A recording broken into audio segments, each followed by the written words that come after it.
When Season 1 of the Halo show ended, I think it was safe to say that most fans thought the pain couldn't get any worse.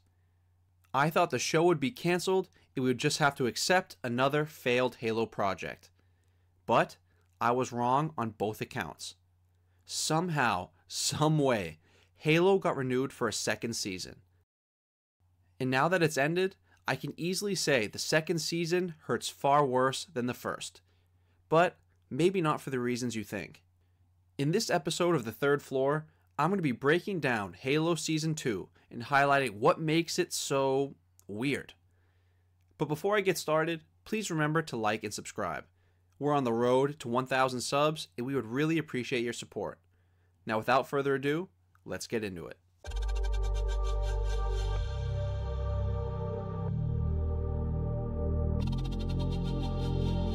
If you watched my previous upload breaking down Halo Season 1, you know I hated that show for a wide range of reasons. Whether it was the terrible storytelling, the complete disregard for the source material, the bad CGI, or any of the other 1,000 reasons, you know this show made me mad.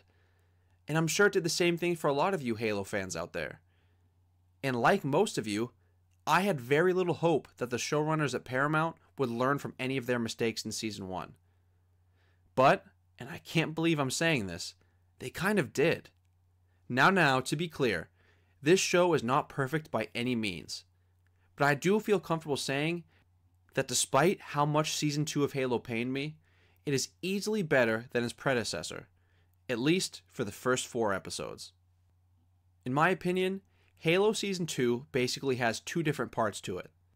The first 4 episodes that were actually half decent, and the final 4 episodes that went back to being steaming hot garbage. In the first 4 episodes of Season 2, it looked like the writers had actually listened to fan opinions and critiques. They moved away from a few of their more awful storylines, like the Master Chief being a controllable puppet, or Spartans being machines with no emotions.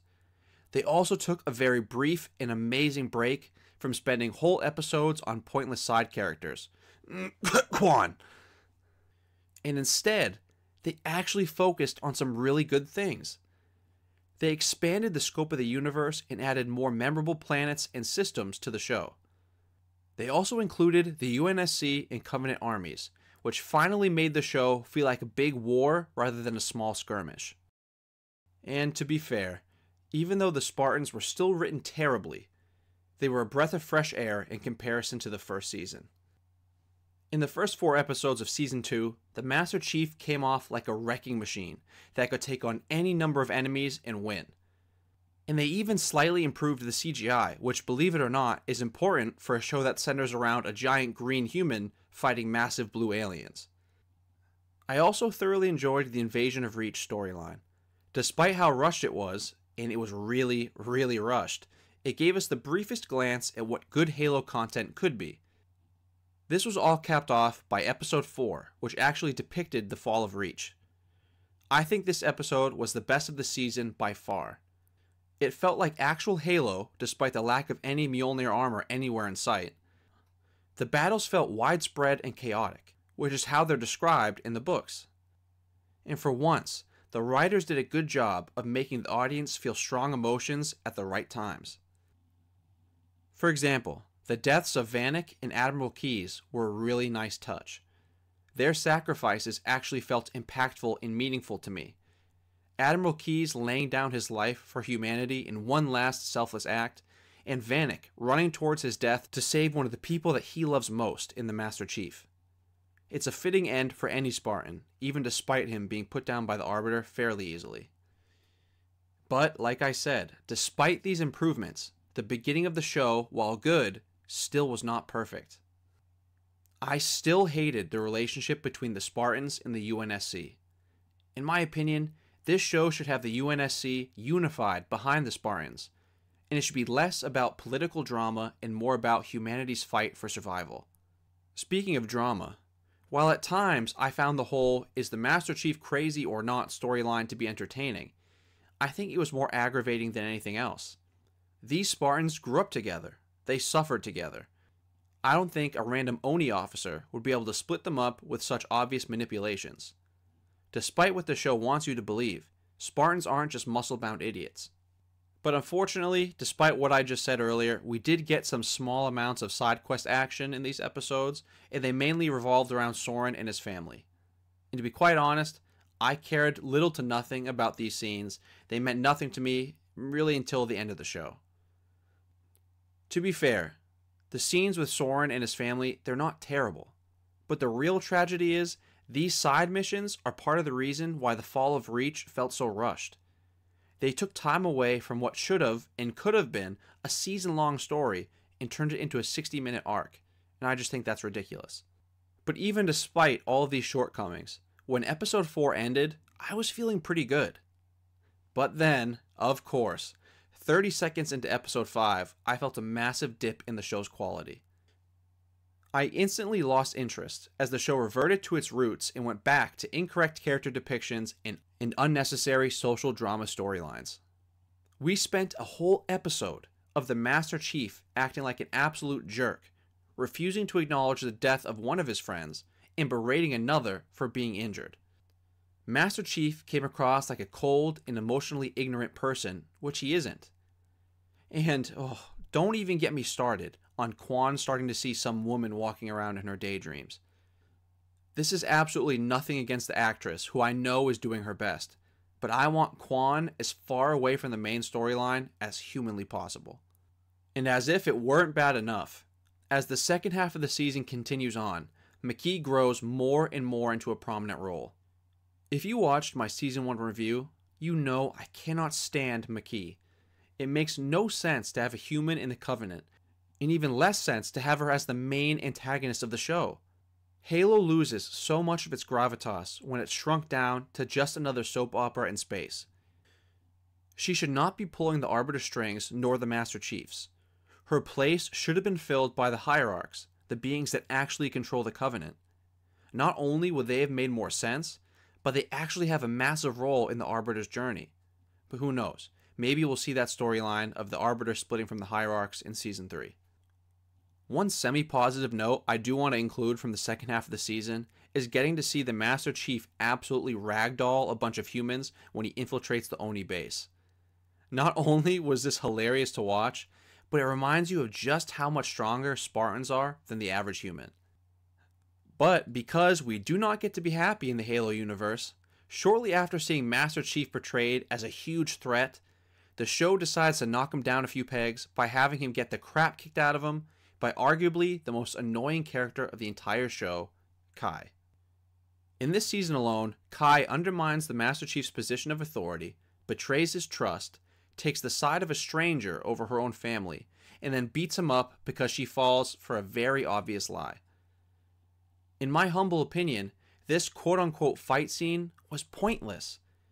This scene was the definition of a lose-lose scenario. After watching it, I actually liked the Master Chief less, because he allowed this person to beat him up for what appeared to be no reason. Like, it had no tactical benefit whatsoever. And on top of that, it also made me dislike Kai even more than I already did. Neither character escaped this scene looking good whatsoever.